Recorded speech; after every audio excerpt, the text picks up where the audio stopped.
Dozens of protesters gathered in Hong Kong on Monday to show solidarity with rare displays of defiance in mainland China over the weekend. In a city that is no stranger to anti-government protests, people brought flowers and candles. 主要是我个人不太认同 I'm here because I don't quite agree with mainland China's policies on COVID, says this resident.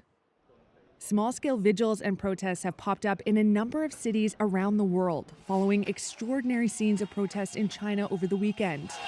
A display of unprecedented civil disobedience since leader Xi Jinping assumed power a decade ago. The catalyst for demonstrations was an apartment fire in China's Xinjiang region that killed 10 people. Many speculated that COVID curbs had hindered rescue, which city officials denied. China's strict COVID policy has become a lightning rod for frustration, although it has kept the country's death toll much lower than many other countries. In Sydney, about 200 people gathered outside its town hall to show support for protesters. We as Australians have to be a voice for China.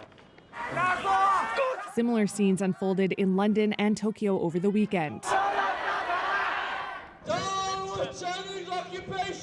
On Monday, people gathered outside the U.S. State Department in Washington, with White House National Security spokesperson John Kirby adding this. Our message to peaceful protesters around the world is the same and consistent. People should be allowed the right to assemble and to peacefully protest policies or laws or dictates that they take issue with. And British Foreign Secretary James Cleverly issued this warning. Protests against the Chinese government are rare. And when they do happen, I think the world should take notice, but I think the Chinese government should take notice. Still, from his home in Portugal, Chinese artist and dissident Ai Weiwei said he was skeptical about protests shaking the government. So it's very easy to just arrest them and move on. On Monday, a Chinese Foreign Ministry spokesperson said Beijing was not aware of any protests abroad calling for an end to its zero COVID policy.